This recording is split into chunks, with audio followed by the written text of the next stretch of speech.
Wel, pnawn da i chi gyd. Diolch i chi am ymuno efo ni ar gyfer yr ail sesiwn yma yn y gyfres newydd o Ar-lên, sef sesiynau adolygu sy'n cael eu trefnu gyda ni yn y Coleg Cymraeg Cenedlaethol a rai o'r testunau uwchgyfrannol a lefel A i rai o'ch chi sy'n astudio Cymraeg wrth gwrs. Ac gobeithio bod chi'n cadw'n gynas a bo' gennych chi eira lle ydych chi heddiw, mae'n oer iawn yn Nghaerdydd fan hyn, bod yr eira bach mwy o slush gwyn erbyn hyn nag eira lle. I rai o'ch chi oedd efo ni wsos dwytha, nathon ni gael sesiwn wrth gwrs ar dan gadarn goncrit, sef un o'r nofela gosod ar gyfer eich arholiadau llafar chi. Ac mi fydd y sesiwn yna, rhag ofn bod chi wedi methu fo, neu eisiau gwylio nôl ar gyfer elfen synoptic, mi fydd o ar gael ar ein porth adnodda ni erbyn diwedd wsos yma gobeithio.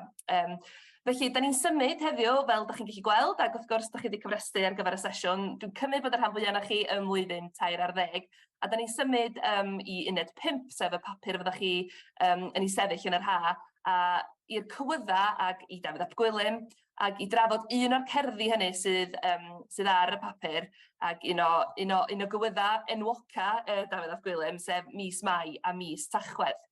A dwi'n falch iawn o gael croesawu Iestyn Tyne atan ni gynnal y sesiwn heddiw yma. A mae Iestyn yn dod o Benllyn yn wreiddiol ac mae nath o raddio yn Aberystwyth yn 2018 yn y Gymraeg. Ac mae o'n fardd ac yn gerddor ac yn awdur ac yn golygydd hynod gynhyrchiol sy'n gweithio ar ei liwt ei hun erbyn hyn. Fo oedd y cynta i ennill y 2 brif wobr Eisteddfod yr Urdd lle, fe enillodd o'r goron yn 2016 a'r gadar yn 2019. A fo di bardd preswyl Eisteddfod Genedlaethol Llun a Geifionydd eleni sy'n digwydd ym Milltir Sgwâr Iestyn yn Modian, ac fo di'r cynta i fod yn fardd preswyl i'r Eisteddfod lle. Felly, dwi'n siŵr bod na gryn fywiogrwydd efo'r gwaith hynny ar hyn o bryd. Mae o wedi cyhoeddi 2 casgliad o farddoniaeth, ac efallai bod rhain o'ch chi'n gyfarwydd efo cylchgrawn a chyhoeddiadau'r stamp, a Iestyn oedd un o'r sefydlwyr a golygydd y cylchgrawn a'r cyhoeddiadau hynny. Efallai bod chi'n gyfarwydd efo rei eraill o'r cyfrola mae wedi olygu hefyd blodeirgerdd o gerddi Deud y Drefn, pan nad oes trefn, cyfrola sgrifa, Welsh plural, a un o'r cyfrola yng nghyfres y 5 hefyd, cyfres newydd y 5. Felly, dwi'n falch iawn bod Iestyn wedi gallu ymuno efo ni heddiw, a fel da ni'n gwybod, da ni'n mynd i gael rhai myfyrdodau ag edrych ar ymateb Dafydd ap Gwilym i'r tymhorau gan ganolbwyntio wrth gwrs ar Mis Mai a Mis Tachwedd. Felly, diolch yn fawr Iestyn a drosodd ata ti. Diolch yn fawr iawn, Fion, am gyflwyniad hael iawn, a diolch yn cael bod yma heddiw ac am y gwahoddiad i siarad rhywfaint. Na i ddweud ar y dechrau fel yma, dwi ddim yn rhywun sy'n arbenigwr ar waith Dafydd ap Gwilym. Mae yna lawer iawn o bobl yn gwybod lot mwy na fi am bywyd a gwaith Dafydd ap Gwilym. Felly, gobeithio bod hynna ddim wedi gwneud i bawb adael. Ond dyna pam dwi ddim yn mynd i dreulio lot o amser heddiw yn sôn am Dafydd ap Gwilym a'i gefndir o. Dwi'n siŵr bod chi'n gwybod cymaint mwy na fi bosib iawn gan bod chi'n astudio fo amdano fo. I gyd dwi eisiau gwneud heddiw ydy bod ni'n darllen y gerdd, yn ystyried y gerdd. Clywed hi eto, ella, trio clywed pethau newydd yn ni, falla, ystyried pethau da ni'n mynd i meddwl amdano o'r blaen, wrach. A fydda i'n meddwl chydig bach yn uchel amdani, rai ambell i syniad sy'n dod i mi pan fydda i'n darllen y gerdd yma, a rhai o gerddi eraill Dafydd ap Gwilym hefyd, sydd fetha tasen nhw'n perthyn i fi, mae'r gerdd yma'n perthyn i ambell un o gerddi eraill Dafydd. Achos y diddordeb sydd gen i, fel rhywun sydd jyst yn mwynhau barddoniaeth, mwynhau sŵn iaith a'r ffordd da'n ymateb i rythma troada yn y cerddi, ydy'n darlleniad ni'n hunan ohoni hi. Mae cyd-destun yn ofnadwy o bwysig, yndi, dwi ddim yn trio dweud bod o ddim. Pwy di'r bardd, pryd sgwennwyd y gerdd, mewn ymateb i be oedd y bardd yn sgwennu. A'r holl bobl eraill na sydd wedi mynd ati hefyd i ymateb i'r gerdd efo ei safbwyntiau a'i barn ei hunan. Mae'r pethau yna i gyd yn bwysig, mae'r cyd-destun, mae'n cyfoethogi'n darlleniad ni. Ond dyna rhan o'r darlleniad sy'n dod o'r tu allan os liciwch chi, y rhan da ni'n ddysgu gen bobl eraill. Ond y peth mwyaf cyffroes, dwi'n meddwl, ydy'r peth sy'n gadael i ni osgoi ailadrodd pethau sydd wedi cael ei ddweud o'r blaen. Yn ymateb personol ni fel pobl yn dod at gerdd fel unrhyw gerdd arall efo'n profiadau ni'n hunan, yn bydolwg ni'n hunan, yn bydolwg unigryw ni'n hunan. A dwi'n mynd i ddechrau drwy ddarllen y gerdd yn uchel. Mae wastad yn talu i wneud hyn os fedrwch chi wrth ddod at gerdd.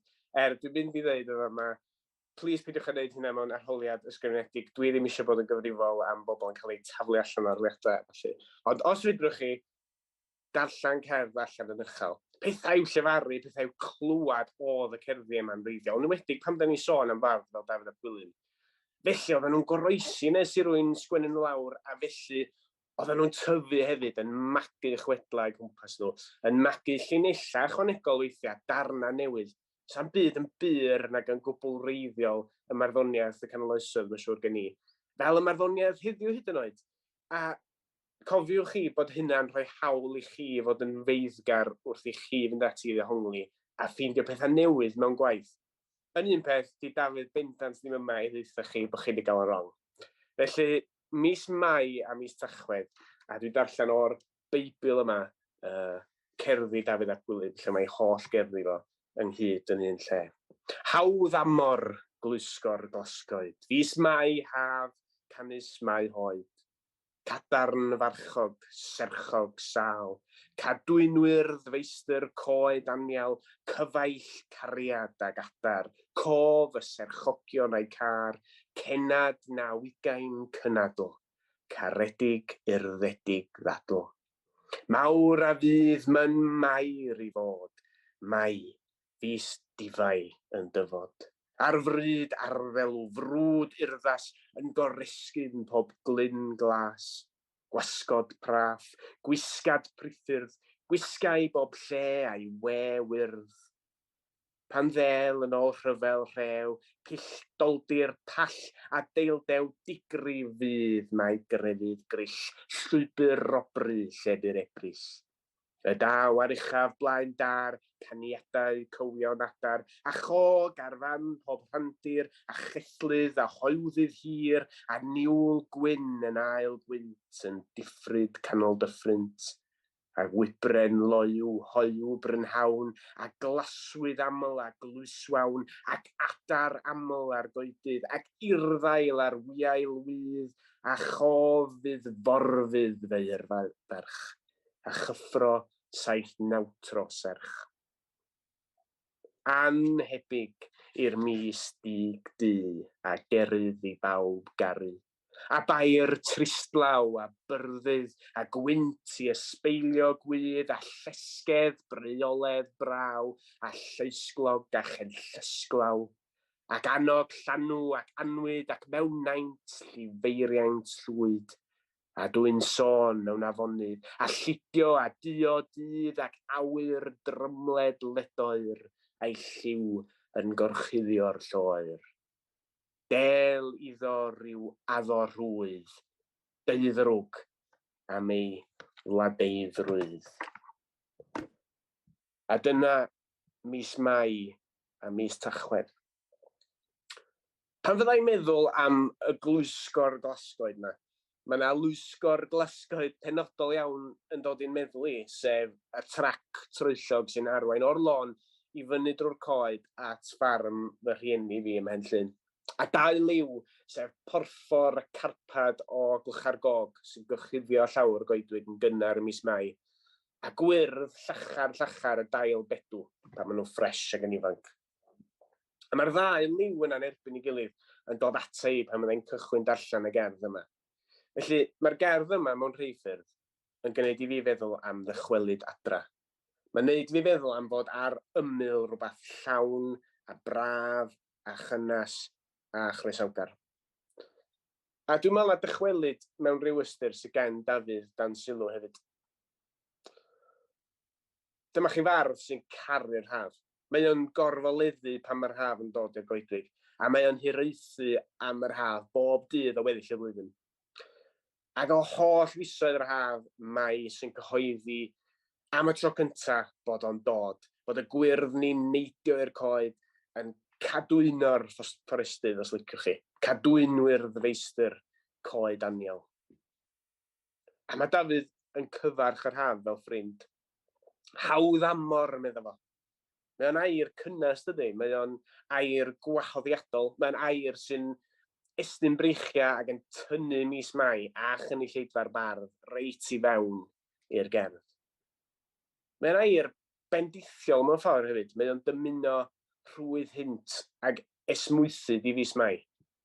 Y cadarn farchog yma sy'n dychwelyd yn llawn buddigoliaeth wedi'r gaea hir a chalad. Fwn i sôn am y cadarn farchog. Trwy gyfarch a croesawu, dyna be mae Dafydd yn neud ydy creu personoliaeth. Mae'n troi y mis gogoneddus yma'n rhywbeth byw. Mae'n troi o'n gymeriad. Fel da ni wedi clywed yn barod, cadarn farchog ydy Mis Mai. A da ni'n dychmygu fo'n syth dydan. Y marchog mae'n carlamu yn dalsyth drwy'r fro ar gefn i geffyl. A bob dim yn troi'n wyrdd ac yn hardd wrth i o fynd ar ei hynt. Dwi'n meddwl bod ni'n aml yn cysylltu marchogion efo achubiaeth o ryw fath. Dim ar hap a damwain, da ni'n sôn am Knight in Shining Armour, sy'n dod i ddatrys rhyw anffawd neu gilydd. A mae'n cael ei dyrchafu a'i glodfori o achos hynny. Dwi'n meddwl bod Dafydd yn gweld achubiaeth yn y cadarn farchog yma. A bod achubiaeth ddim yn air rhy gryf pam da ni'n gweld sut mae'r gaea yn effeithio ar Dafydd. A mae'r disgrifiad o'r marchog yma hefyd, wrth gwrs, yn dwyn i gof sut mae beirdd y cyfnod, fel Dafydd ei hun, fel Iolo Goch a bobl eraill, sut maen nhw'n canu i foli i noddwyr. Mae'r marchog mae'n feistr, mae o'n gyfaill, mae o'n gof, mae yna sôn amdano fo'n garedig, yn hael, mae'n urddasol, a mae'n llwyddo i oresgyn tiroedd, bob bryn, pob glyn glas, bydda'r gerdd. A bob un o'r pethau yma fel rhyw fath o nodweddion stoc mae'r beirdd yna'n Iestyn oddi ar y silff wrth iddyn nhw ganu mawl a marnad, a canu mawl mae Dafydd o fama, a chanu marnad o fewn yr un gerdd o bosib. Wrth i ni sôn am y cymeriadau yma am Mis Mai a'r haf fel pethau sydd efo priodoleddau pobl, priodoleddau dynol. Dwi'n meddwl bod ti werth tynnu sylw at i gerddi eraill o'r haf hefyd. Mae gennym fo gerdd o'r enw Yr Haf, mae gennym fo gerdd o'r enw Mawl i'r Haf. Ac yn y cerddi yna, mae yna dristwch am y ffaith fod tymor yr haf mor fyr. Gwae ni, hil eiddil addaf, fordwy rhad, fyred yr haf. Rhod yw gwir mae dihiraf, rhag i ddarfod, dyfod haf. Da ni'n cael y teimlad fanna bod yr haf ddod o fel da ni'n gwybod yn cyrraedd fel marchog, yn dalsyth ac yn ddewr, bod o'n dwyllwr hefyd.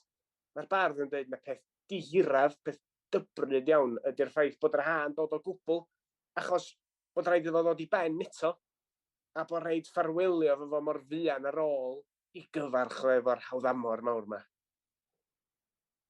Fel mae'n neud yn Mawl i'r Haf, mae gennym fo gyfres o ddinella sy'n dechrau fo yn iach, yn ydi canu'n iach, yn iach frenin o'r hinon, yn iach ein lliwiawdwr a'n ion, yn iach a cogau ieuanc, ac ymlaen ac ymlaen. Ac i fi, dyna di'r ddeoliaeth mewn ffordd. A methiant i'r adeg yn Dafydd i fyw yn y foment. A mae hynna'n eironig dydi, oherwydd da ni'n meddwl amdano fo mor aml fel cymeriad ffwr a hi, di hyd, sy'n chwerthin am ben hun mor hawdd. Ond mae o'n methu hefyd a byw a mwynhau'r foment oherwydd mae o'n gwybod beth sydd ddod a beth sydd wedi bod. Dwi'n meddwl bod hon yn gerdd sydd efo cyferbyniaeth wrth i chreu chi. Ac wrth gwrs effaith cyferbyniaeth yn aml iawn ydy gwneud i y ddau beth sy'n cael ei gyferbynnu yn ddangos yn fwy llachar neu'n fwy eithafol i ni y darllenwyr, i ni'r gynulleidfa. A dwi'n siŵr eich bod chi'n ymwybodol o'r syniad o folta o fod wedi astudio cerddi ar fesur y soned. Mae'r folta yn air eidalaidd a ystyr o ydy tro. Hynny ydy man mewn cerdd lle da ni'n disgwyl fe pethau mynd â ni gyfeiriad chydig bach yn wahanol, yn dechrau symud ar ryw dempo, ar ryw gyflymder gwahanol. Neu ella newid y ffordd da ni wedi edrych ar bethau hyd at y pwynt yma. Ac yn aml iawn, mae cerddi'n llawn foltas, yn bethau cymlath sy'n troi yma ac acw, mae yna sylweddoliad, a wedyn mae yna sylweddoliad arall ar ryw ddatrysiad. Ond yn y gerdd yma, mae yna un tro mawr mewn lle amlwg iawn. Mae'n gerdd sy'n gwahanu'n ddwy yn reit bendant. A fel yr ond yna da chi'n nabod yn sonedau T.H. Parry Williams, dwi'n siŵr. Yr ond na sy'n aml yn troi y gerdd ar ei ben. Yr anhebig sy'n rhoi y folta yn Mis Mai a Mis Tachwedd. Mae'r gair na anhebig, mae'n dymchwel yn syniad ni o'r holl ogoniant mae da ni wedi glwad amdano fo Mis Mai. Mae'n dangos fod yr holl bethau gwych mae yn bethau sy'n dod i ben, drwy fod o'n cyflwyno'r grym arall mae, y grym sy'n gallu dinistrio'r holl bethau hyfryd yma. Y mis, dig, du. Mae'r lliw yna, y diwch, a'r holl liwiau eraill yn y gerdd mor bwysig, dwi'n meddwl. Niwl gwyn a glesni tyfiant mai, lludio'r dydd a llifeiriant llwyd a fonydd Tachwedd. Mae hynny'n gyferbyniol iawn hefyd. A jyst fel rhyw fath o nodyn i'r ochr, mae'r ffordd, mae'r cywydd yna'n troi ar ei hun. Mae'n neud i fi feddwl am, tybed pryd gafodd y cerdd yma i gyfansoddi. Mae'r gerdd wedi lleoli Mis Mai ydy, wrth gwrs, oherwydd Mis Mai sy'n cael ei gyfarch a'i groesawu. Ond hefyd mae yna hiraeth am Mis Mai yma. Canys Mai hoed, meddwl ar bardd. Dyma dwi'n ddeisyfu yn breuddwydio amdano fo, yn hiraethu amdano fo. A dydy'r gerdd yma ddim yn gorffan ar nodyn gobeithiol chwaith. Dyna sa'n ni allan disgwyl tasa'r bardd yn cyfansoddi ei gerdd ar ddydd Calan Mai, er enghraifft, yn teimlo'r haf ar gerddad. Na, rhyw gerdd sy'n symud oddi wrth y darlun cyfoethog na, y darlun llawn bywyd, i le llawer mwy tywyll di hwn. A da ni'n gorffan efo gwaed o ganol y tywyllwch hwnnw am ei Mis Tachwedd, brofi dioddefaint, del iddo rhyw addo rwydd, deuddrwg am ei ladeiddrwydd. Nid un drwg, ond deuddrwg. Dau anffawd. Mae werth meddwl am y ffordd mae Dafydd yn fan hyn yn rhoi sylw i'r eithafion o hyd. Mis Mai a Mis Tachwedd, 2 fis pella oddi wrth ei gilydd, o rannu lle nhw'n y calendr, ac o herddi natur nhw hefyd, o rannu cymeriad nhw. Chydig iawn o sôn sy'n a drwy waith Dafydd i gyd am y llefydd rhwng y 2 ben bella na. Os a fawr o sgwennu am yr Hydref na'r Gwanwyn, sa'ch chi'n medru dadlau bod yna fwy o potensial i fardd greu trosiad yn y 2 dymor yna. Dyna dyn ni wedi dod i disgwyl. Gwanwyn, yr egino a'r gobaith. Na, y 2 anterth yna sy'n mynd â sylw'r bardd yma, ar ei chafbwynt ar ei safbwynt. Da ni'n gweld yma yna lle mae'r egino cyntaf yna'n digwydd, lle mae'r heneiddio araf yn digwydd. Dim ond yr effeithiau. Mae fis Mawrth o'n dydy, a dwi'n siŵr bod chi wedi clywed sawl person yn dweud yn barod, mae'r dyddiau yn ymestyn. Dweud bod ti'n teimlo fel dechrau Gwanwyn rhai dyddiau, dwi'n gwybod heddiw bod yna eira dros y wlad. Ond os na ddim o hynny i glywed yn yma. Symud o'n i feddwl am y byd cyfoes ni, y byd ni heddiw. A sut illa mae'r gerdd yma'n ffitio fewn i'n darlleniad ni fel pobl sy'n fyw rwan heddiw yn hytrach na y 4edd ganrif ar 10.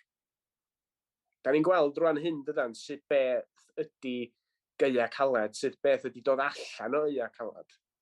Yng nghanol yr argyfwng costa byw, argyfwng ynni, mae yna lot fawr iawn o bobl does wedi bod yn dioddau efo oerfel, diffyg bwyd, diffyg cysuron a moetha bywyd os liciwch chi. Ac yng nghyfnod Dafydd, oedd yr un dioddefaint yna yn rhan o fyw. Fod o, a dwi'n cydnabod, dwi'n torri'r addewid chydig bach o ran peidio sôn gormod am gyd-destun, ond mi oedd Dafydd wrth gwrs yn ffigwr o statws chydig bach yn uwch na'r cyffredin. Oedd o deulu gofon heddig, ond da ni dal yn sôn am fywyd heb y technolega sydd gennym ni heddiw i wneud misoedd y gaea'n gynesach, i wneud nhw'n fwy cyffyrddus, ac ymestyn yr oriau yna ydyn ni'n gallu defnyddio. Gola dydd oedd amser gwaith ac amser hamddenna yn yr oesoedd canol. Oedd hi'n ddrud iawn i barhau efo pethau i fewn i oriau'r nos. Yn anodd iawn. Ac i Dafydd, gola dydd a gwres naturiol yr haul, oedd yr adag hefyd i garu yn yr awyr agored efo'i gariadon o. Morfydd wrth gwrs, morfydd y gwallt euraidd, morfydd fel yr haul. Hi sy'n cael ei chrybwyll yn y gerdd arbennig yma. Nid yn unig hynny, ond swn i'n dweud fod jyst well yn Dafydd fod allan yn yr awyr agored nag yn sownd yn tŷ hefyd, fel lot ohono ni. Yn ei gywydd o'i deildu, sef y tuodd ail, y deildy lle oedd o'n cwrdd efo'i gariad. Mae'n dweud fel yma, gwir ddodrefn o'r gair ddidrydd, gwell yw ystafell a dydd. Hynny ydy, mae ystafell sy'n tyfu, ystafell naturiol o ddail o dan y coed. Mae o ganwaith gwell na holl ddodrefn cain y plasty mawr gwag. Ond, ia, oedd y geia yn le unig, yn le tywyll ag anghyffyrddus. I ble oedd rwy'n fod i fynd i garddu liw geia? Nid i'r deildy, mae hynny'n sicr, oedd y mis blin anghyfeillgar ma'n ceryddu pawb rhag caru. Ac oherwydd y ffordd mae o'n siarad am y pethau, ella bod ti'n rhy hawdd weithiau ni alw Dafydd yn dramatig braidd am fynd i'r fath bwll o hunan dosturi am fod Mis Tachwedd yn rhwystro fo rhag wneud y pethau mae'n fwynhau i gwneud yn ystod yr haf. Does o'n dwywaith i fi fod o'n mwynhau rhoi drama yn ei gerddi fo, a fo'i hun yn brif gymeriad yng nghanol y ddrama. Ond, da ni hefyd heddiw, da ni'n gwybod am derma fel anhwylder debegwn ac anhwylder effeithiol tymhorol, SAD. Math yna o iselder sy'n effeithio ar bobl drwy achosi iddyn nhw weld newid drastig yn eu hwyliau nhw a'r egni sydd genddyn nhw i wneud pethau yn ystod misoedd y geia, a hynny'n gysylltiedig efo y dyddiau byrion tywyll yma. Yn y gerdd yma, yn Mis Mai a Mis Tachwedd, mae Dafydd yn sôn am y mis du yn achosi llesgedd, breoledd braw. Hynny ydy, mae'r mis yn neud efo deimlo'n llesg, mae'n neud efo deimlo'n wan iawn. A mae'r defnydd o liwiau i ddisgrifio tymer y tywydd yn adlewyrchu teimladau Dafydd ei hun, dwi'n meddwl, ac mewn naint, llifeiriaint, llwyd, a dwy'n sôn mewn afonydd, a llidio, a o dydd. Mae tro'r tymhorau ac eithafion y tymhorau, maen nhw felly'n cael effaith gorfforol iawn ar y bywyd, ar y bardd. A dwi'n meddwl bod ti'n afresymol i ddweud fod o'n mynegu rhywbeth sydd yn effeithio'n ddwys iawn ar ei iechyd o, ei iechyd corfforol o, a iechyd meddyliol o. Rhywbeth arall sy'n dod allan o'r gerdd yma rwan i fi. Dwi'n meddwl am Dafydd fel bardd crefyddol yn gwybod, cwbl, bod ganddo fo gerddi crefyddol. Ond da ni'n gweld y bardd yma yn creu defod o gwmpas croesawu Mis Mai. Y deildy, os licwch chi, ydy addoldy Dafydd. Fanno mae'n mynd i wneud synwyr o'r byd. Fel mae rhai pobl yn mynd i eglwys neu gapel. Ac mae'r gerdd yma'n cynnwys nifer fawr o eiriau, nid nifer fawr, mae'n cynnwys nifer o eiriau a chyfeiriadau crefyddol sy'n cryfhau y teimlad yna.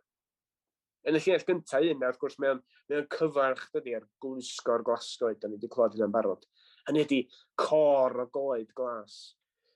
Mae'r cor, wrth gwrs, yn awgrymu canu yw dorf soniarus sydd yn harmoneiddio efo'i gilydd. Yn canu darnau crefyddol o bosib, wrth i ni feddwl am gerddoriaeth yr oes. Ond hefyd, cor mewn ystyr mwy cyffredinol. Mae cor neu gangell eglwys yn rhan o eglwys lle mae'r offeiriad a'r cor yn gwasanaethu ohono fo. Mae'r glasgoed hefyd felly fel rhyw fath o gangell blos lle mae Dafydd yn cael profiadau ysbrydol wrth rando ar fyd natur yn pregethu. A dwi'n cael natgoffa fan hyn fod wedyn arall o gywyddau Dafydd, offeren y llwyn. Mae'n creu delwedd yn y cywydd hwnnw o'r ceiliog bronfraith. A'r ceiliog bronfraith fel affeiriad yng ngarwain gwasanaeth grefyddol. Eto Mis Mai. A mae'n disgrifio gwisg ar offeiriad. Amdano roedd gamsau sef gwisg offeiriad. Amdano roedd gamsau o flodau, mwyn, geinciau mai. A'i gasyl, sef i glogyn o. A'i gasyl dybygesent o esgyll, gwyrdd fentyll a gwynt. Hynny ydi clogyn o adenydd, o glogynna gwyrdd ac o wynt. A da ni'n clywed chydig nes ymlaen yn Mis Mai a Mis Tachwedd, y linell yma digri fydd, mae grefydd grill. A da ni'n cael y gair grill na, mae'n air eitha rhyfedd ydy, mae grill yn hen air am drydar adar, a dim unrhyw drydar adar, ond rhyw drydar arbennig sy'n llawn cyffro a clochdar. A dyma mae Dafydd yn dweud ydi grefydd o. Diolch yn edmygu can yr adar. Diolch yn mwynhau can yr adar. Mae o'n addoli can yr adar. A mae yna ebychiad crefyddol yma hefyd. Mae'n mair, mae'n efo mawr a fydd, mae'n mair i fod. Mai fis difau yn dyfod. Mae'n mair yn yr un ffordd ac ydych chi allan dweud, neu fysa ni heddiw'n dweud, mae'n coblyn, mae'n cebus, neu mae'n diani, neu am ryw byd o ella rygfeydd cryfach. Gwch chi ddychmygu'r hynny. A dwi'n meddwl mae dangos i ddiwioldeb mae Dafydd o reidrwydd drwy ddefnyddio'r math yma o iaith. Ond mae'n defnyddio'r math yna iaith fel yr iaith gryfa i oes o i ddisgrifio i ddefosiwn o'i hun i Mis Mai. I radda mae'n debyg i tas ar rwy'n yn rhegi heddiw i bwysleisio rhywbeth. Mae'n mair, meddwl. A da ni'n gweld, dwi'n meddwl, adlais, ond adlais sy'n cyferbynnu hefyd o'r mynd mair yna, yn y del iddo, yn y cwpled ola un na, del iddo rhyw addo rhwydd, deuddrwg am yw a deuddrwydd. Dafydd yn dymuno anffawd ac anlwg yn fanna i Mis Tachwedd, y mis dig du. Yn del iddo, hynny di boed i hyn ddod arno fo. Mae yna alw fanna does, falla ar ryw rym oruwch naturiol falla diw, i ymyrryd a newid rhywfaint ar drefn pethau. Mae'r geiriau a'r delweddau crefyddol, mae'n gweud rhywbeth ac yn cryfhau, yn dwyshau teimlad Dafydd tuag at y ddau fis yma. Dwi'n meddwl, yn herma heddiw, mi fysa modd disgrifio hon, Mis Mai a Mis Tachwedd, fel cerdd restr neu gerdd catalog, lle bod chi wedi clywed y term yna'r blaen. Hynny di, mae cyfran fawr iawn o'r gerdd yn mynd ar restru pethau, yn mynd ar bentyrru pethau dros ei gilydd.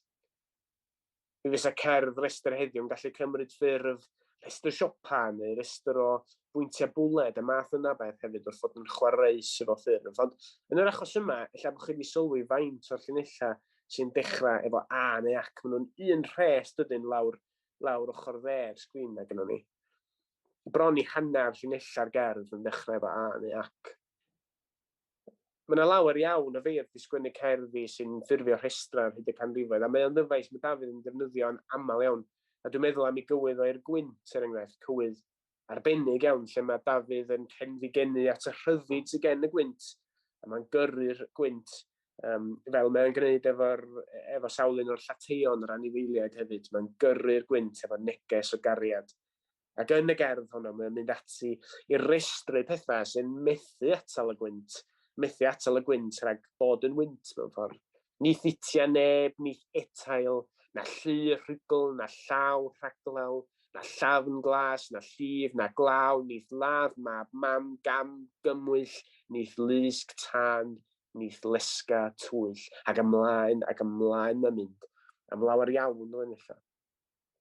Hynny di, mae'n defnyddio'r pentyrru delweddau yma, rhestru delweddau yma, ac i raddau mae'n mynd yn fwy ac yn fwy dramatig a bron yn abswrd mwyn creu awyrgylch, mwyn mynd dros ben llestri. Mae'n gwneud i emosiynau fo'n fwy angerddol rwsyd, yn fwy urgent i ddefnyddio'r gair Saesneg. Yn ei gerddi marnad, a wedyn mae'r rhestru yna yn dwyshau i alar.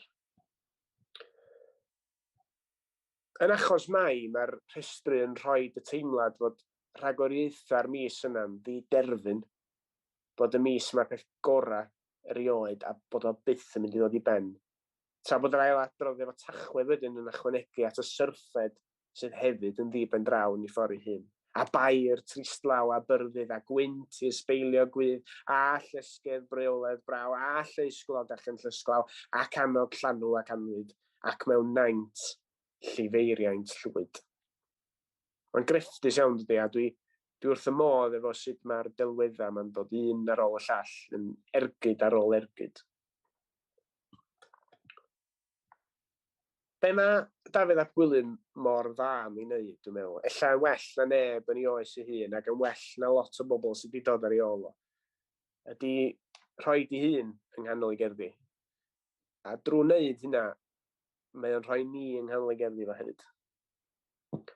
A dwi'n dechrau dod i derfyn hwnna, dwi'n ystyried wrth feddwl dros y pethau dwi wedi tynnu allan o'r gerdd yma. Dwi'n ystyried lle mae Dafydd yn sefyll wrth gyfansoddi. Hynny ydi, gan yn fardd sy'n cymryd golwg hirbell ar bethau yma. Prin iawn mae'n rhaid cyd-destun a hanes a'r asgwrn y disgrifiadau byw yma. Mae'n gadael i be mae'n weld efo'i lygyd ei hun, y lliwiau, a'r ogleuon, a'r holl synhwyra yma sy'n ei gyffroio. Mae'n gadael iddyn nhw ddweud y stori mewn ffordd y frwydr oesol yna, rhwng haf a gaea, rhwng goleuni a tywyllwch, rhwng gres ac oerfel, a rhwng ieuenctid a henaint. Ac wrth gwrs mae hynna'n creu tragedi mewn ffordd, achos da ni'n gwybod ym mhob un o'r achosion yna, does yna'r un o'r ddau yn medru ennill y brwydr. Mae yna ennill tir a colli tir, ond o fewn cylch y flwyddyn, mae'r ddisgyn yn aros yn wastad a felly bydd hi yn oes oesoedd mewn ffordd, yn sicr o safbwynt y bardd. Mae'r elfen yna'n ei gerddo, ac yn ei waith o'n neud i feddwl lot am waith bardd arall, bardd llawer iawn mwy diweddar, bardd oedd y tymhorau yn hanfodol iawn iddo fo hefyd. A dwi'n meddwl am Dic Jones, sy'n un arall o feistrydd gynghanedd, ond ganrifoedd ar ôl oes Dafydd. A pan mae o'n cloi i awdl i'r cynheuaf, mae'n dweud fel yma, tra bod yn oliaeth fe fydd amaethu, a chyw hen linach yn ei olynu, a thra bod gaeaf bydd cyneuafu, a byw greadur tra bo gwerydu. Bydd ffrwythlonder tra peri, hael a gwlith, yn wyn o wenith, rhag ein newynu. Safbwynt amaethwr, safbwynt ffarmwr sy'n gen Dic Jones. Perthynas wahanol iawn efo'r tir i gymer efo Dafydd. Ond yn y pennill hirathoddaid yna, ac yn enwedig yn y linell yna, a thra bod gaeaf bydd cyneuafu. Mae dau ben Mis Mai a Mis Tachwedd hefyd ynghyd. Hynny di, wrth graidd y gerdd yma, mae y syniad yma o'n i bai am y naill, bydd y llall ddim yn bod. A mae hynny'n creu gofid a llawenydd yr un pryd.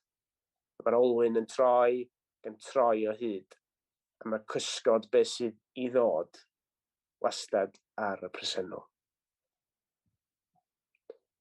Hawdd amor glwysgor glasgoed, Mis Mai haf canys Mai hoed, cadarn farchog, serchog sal, cadwynwyr ddyfeistr coed anial, cyfaill cariad ag adar, cof y serchogion mae car, cenad na wygain cynadol, caredig urddedig ddadl. Mawr a fydd myn Mair i fod, Mai, fis difau yn dyfod.